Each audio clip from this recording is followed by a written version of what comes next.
वसुदेव जी जब लाला के सर पर रखकर यमुना पार कर रहे हैं, तो यमुना जब पार करते हैं प्रभु, तो प्रभु के मन में आया कि क्यों ना लीला की जाए। जब प्रभु लीला करते हैं तो कहते हैं जो जल है, जो जल का स्तर है, जो यमुना जी का स्तर है, वो बढ़ता ही चला जा रहा है, बढ़ता ही चला जा रहा है। अब भगवान कहते हैं यमुना से कि अरे यमुना देख, तू ऐसे ही जल का स्तर बढ़ाती रही तो मेरे बाबा डूब जाएंगे। तो बोले प्रभु आप अपने चरणों को बाहर निकालिए, तो मैं नहीं डूबूंगी आपके पिताजी को।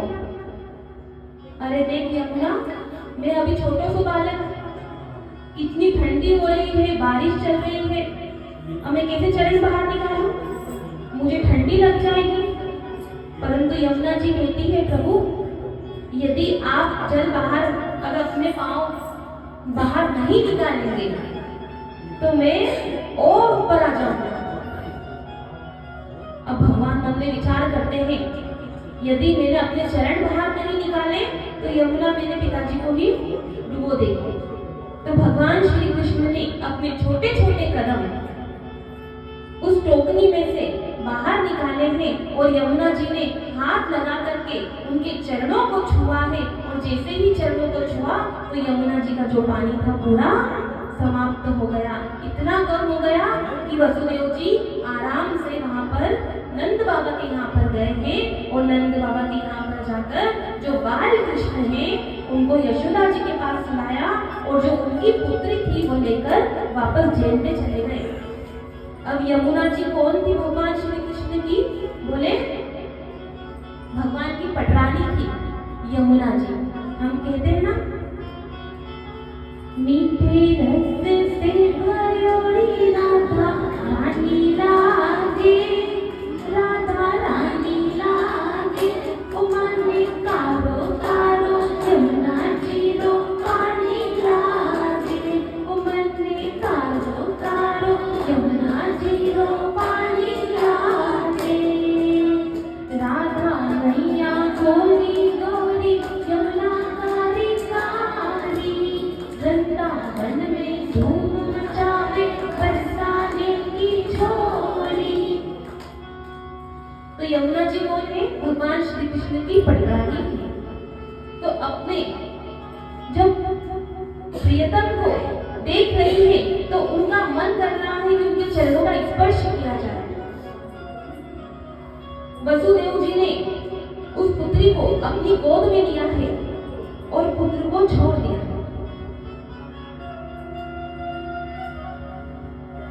जब लेकर के गए हैं उस कंस के कारागृह में तो सभी मूर्छित पड़े हैं, और वहां पर लाकर उस छोटी सी कन्या को रख दिया। बोले कंस से कि कन्या का जन्म हुआ है। तो कंस सोचता है कि विष्णु तो मोहिनी का अवतार भी ले सकता है, तो हो सकता है मेरे डर के मारे कन्या बन गया हो, तो इसे तो छोड़ना अच्छी बात नहीं है। उस कन्या को उस कंस ने अपने हाथों में लिया, और हाथों में जैसे ही लिया और जैसे ही मारने के लिए पटका, वैसे ही उस छोटी सी कन्या ने एक दिव्य रूप बना लिया, 4 भुजा का रूप बना लिया, और सुंदर देवी के रूप में सिंह पे सवार होकर के माता ने अपना स्वरूप प्रकट किया। बोले हे कंस, तू जिसे मारना चाहता है तेरा काल तो उत्पन्न हो गया है, तेरा काल तो आ गया। मुझे मार कर क्या मिलेगा तुझे? तो मुझे मार भी नहीं सकता है तू, मुझे मार तो क्या स्पर्श भी नहीं कर सकता है तू, तेरी मृत्यु तो होगी। इसी तरह से वो जो कन्या है वहां से लुप्त हो गई। अब नंद बाबा के यहाँ देखिए लाला का जन्म कैसे हुआ। 10 दिन पहले से लाला के जन्म की तैयारी कर रहे थे सभी जने। जैसे आजकल डॉक्टर तारीख निकाल कर देता है फलाने समय पे बच्चा हो जाएगा, पहले कि जो संत होते थे वो तारीख निकाल कर देते थे कि इस समय इस घंटे आपका बच्चा हो जाएगा। ऐसे ही नंद बाबा को भी समय दे दिया था। अब 10 दिन तैयारी होते होते हो गए।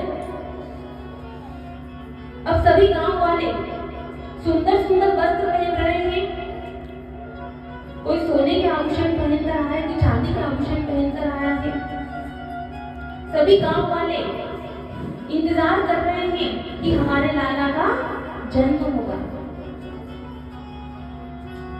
जिस दिन संतों ने दिया था पूरे दिन तो पूरा निकल गया, रात्रि के 8 बज गए। अब पहले के जो लोग होते थे वो रात्रि के 8 बजे तक तो सो जाते थे, क्योंकि पहले लाइट नहीं रहती थी, अंधेरा होते ही सो जाते थे। तो रात्रि का समय हुआ, 8 बज गए। सभी ग्वाल बाल बोलते हैं, देखो नंद बाबा, अभी तक तो लाला का जन्म भयो नहीं, अब तो हम थक गए, हमें 10 दिन हो गए तैयारी करते करते। तो बाबा कहते हैं कि गांव वालों तुम जाओ, जब लाला का जन्म हो तो तुम्हें बता दूंगा। सभी गांव वाले चले गए। अब जो यशोदा जी थी उनकी ननद थी, उनका नाम था सुनंदा, नंद बाबा की बहन। भाभी रसोई घर में काम नहीं कर सकती थी, इसलिए भाभी की मदद करने के लिए वहां पर आई थी। तो जो सुनंदा है वो भाभी के साथ है, वो यशोदा के साथ है। कुछ समय हुआ, रात्रि के 10 बज गए।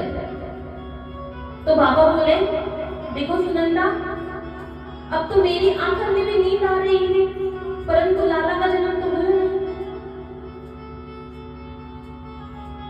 तो सुनंदा कहती है, भैया तुम जाकर सो जाओ, जब जन्म होगा तो मैं बता दूंगी, लाला का जब जन्म होगा तो मैं बता दूंगी।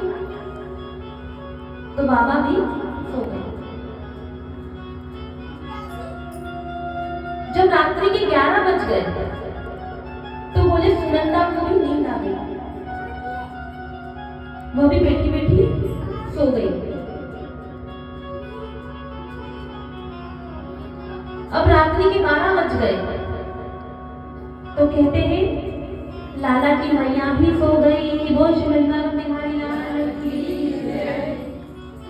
यशोदा की आंखों में भी नींद आ गई। बोले सब क्यों सो गए, सब क्यों सो गए? क्योंकि माया आई है। जो भगवान श्री कृष्ण की बहन थी वो माया थी, तो माया वहां पर आई है और सबको सुला दिया। इतनी ही देर में वसुदेव जी ने लाला को वहां छोड़ा और उस कन्या को उठाया।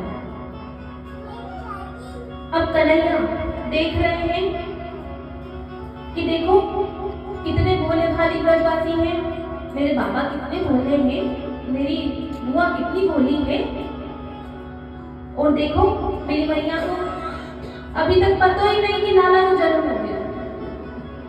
कौन माता ऐसी होगी जिसे पता नहीं कि उसके लाला का जन्म हो गया? अब क्या करूं? उठाकर बोल दूं कि माँ मैं पैदल हो गई हूं। भगवान कहते हैं नहीं नहीं, मुझे ये लीला नहीं करना है अभी। अब क्या करूं? कोई जाग ही नहीं रहा। अब कन्हैया को रोना तो नहीं आता था, जीवन भर कभी रोए नहीं, रुलाया रुलाया, कभी राधा को रुलाया, कभी यशोदा को रुलाया, कभी नंद बाबा को रुलाया, कभी जीवन में रोए तो है नहीं।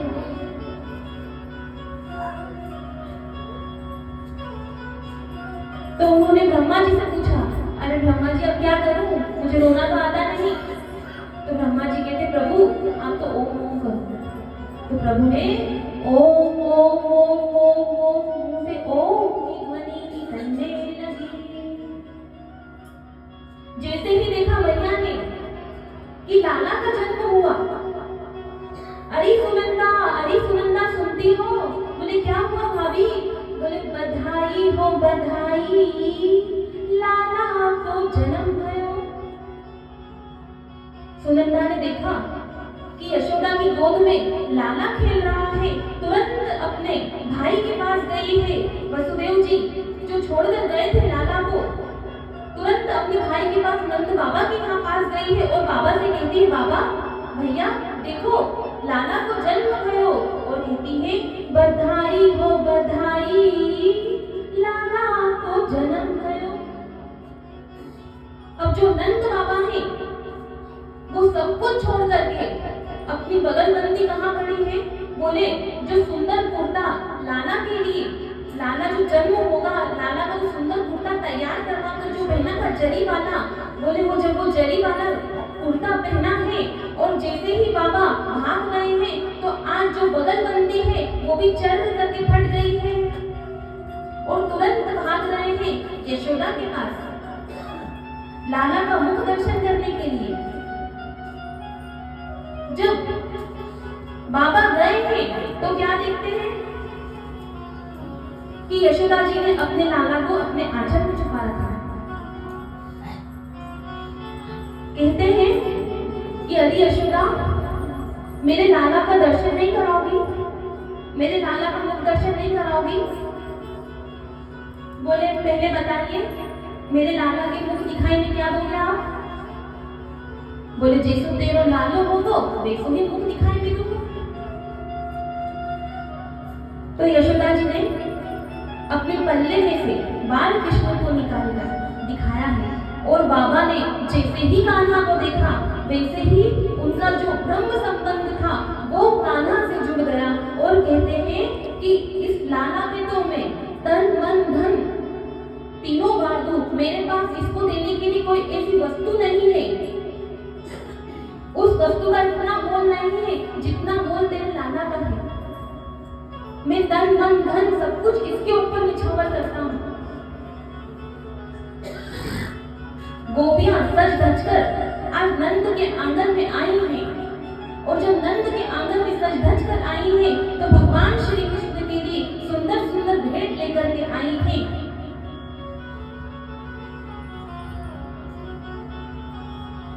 जैसे हम देखते हैं ना कि किसी आम इंसान का बच्चे का जन्मदिन होता है तो हम कैसे मनाते हैं? कैसे मनाते हैं? केक लाते हो, पार्टी मनाते हो, डांस करते हो,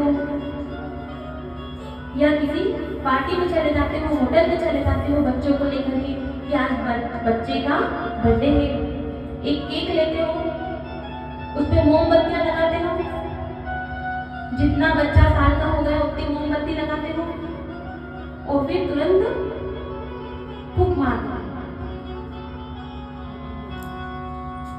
तुरंत ही फूंक मार देते हो, उस मोमबत्ती को बुझा देते हो। परंतु जब जन्मदिन मनाते हैं, हमारी जो भारतीय संस्कृति है, यदि आप दिया लगाओगे और दिया जलाओगे और दिया पूजा आरती करते समय, पूजा पाठ करते समय, तो आप उसको क्या मानोगे? अपशब्द। उसी मोमबत्ती को आप लगाते हो और तुरंत ही आप फूंक मार देते हो उसके ऊपर, तो वो क्या होता है? हमारी भारतीय संस्कृति में तो दिए जलाने की प्रथा है, दिए बुझाने की प्रथा हमारी नहीं है। और उस बच्चे के हाथ में, जिस बच्चे के हाथ में हमें पुष्प पकड़ाना चाहिए कि परमात्मा को अर्पण कर दे, कृष्ण को अर्पण कर दे, किसी साधु संत के चरणों में चढ़ाया, वो पुष्प देने की जगह उसके हाथ में एक चाकू पकड़ा, बोले ले काट काट काट काट के काट।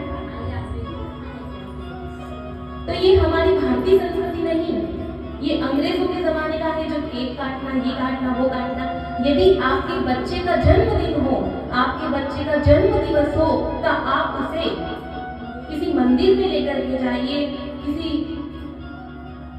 मंदिर में लेकर के जाइए, किसी संत के पास लेकर के जाइए, उससे उस आशीर्वाद दिलवाइए और बोलिए उस बच्चे से कि बेटा तो आज जितने साल का हो गया है तो उतने ही दीपक भगवान के चरणों में लगा दे और उसके हाथ से आरती उतराइए, भगवान की आरती उतराइए।